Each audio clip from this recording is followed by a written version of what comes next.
C'est pas à vous de dire si c'est une bonne ou une mauvaise réponse. C'est peut-être une bonne réponse, mais votre question n'était pas une bonne question, Monsieur Bourdin. Jean-Luc Mélenchon et la France Insoumise défendent la laïcité mieux que quiconque dans ce pays. Par contre, effectivement, la France Insoumise refuse le dévoiement de la laïcité, auquel on observe, y compris dans le discours d'un certain nombre de responsables politiques, pour stigmatiser, s'en prendre à une religion en particulier, et notamment aux personnes qui pratiquent cette religion. Et malheureusement, dans ce pays, depuis des mois et des mois, on dévoie le principe de laïcité pour stigmatiser les Français de confession musulmane. Pour le reste, la France Insoumise, elle est pour l'application pleine et entière de la loi de 1905 sur la laïcité, y compris, c'est la seule formation politique qui propose que cette loi s'applique sur l'ensemble du territoire national, ce qui n'est pas le cas aujourd'hui, peut-être que ça vous a échappé. Vous savez qu'il y a des départements en France où on n'applique pas la loi de 1905. Donc c'est la France Insoumise qui défend l'application de la loi de 1905 sur l'ensemble du territoire national. Quant à l'accusation de communautarisme, Monsieur Bourdin, elle s'appuie sur quoi précisément ?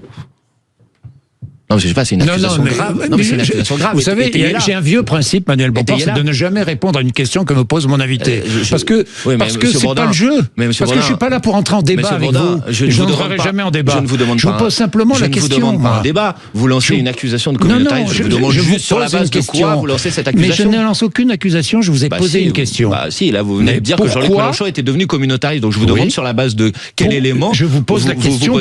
Pourquoi ? Donc d'accord. Pourquoi est-il devenu anticommunautariste ? Sur la base de quel élément, Monsieur Bourdin ? Si demain je viens sur un plateau de télévision et je dis de vous que vous êtes devenu telle ou telle chose, peut-être que je vais avoir besoin d'étayer mon accusation.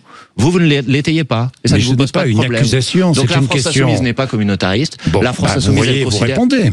Disons, la France Insoumise n'est pas anticommunautariste. Je réponds, mais je remarque par contre que vous n'étayez pas votre accusation. Mais je vous pose une question. Non, vous n'avez pas posé une question, vous avez formulé une accusation de communautarisme, Monsieur Bourdin. On va pas débattre là-dessus. On va pas débattre, Monsieur Bourdin. Tous les gens qui nous ont écoutés ont vu que vous venez, vous qualifiez la France Insoumise de telle ou telle chose et que vous n'avez pas un seul argument pour défendre cette accusation. Mais je ne qualifie pas, je vous ai posé une question. Il n'y a pas de problème, Monsieur Bourdin. Pour le reste, la France Insoumise, elle considère l'ensemble des Françaises et des Français, quelle que soit leur couleur de peau, leur origine, à égalité. Elle l'a toujours fait.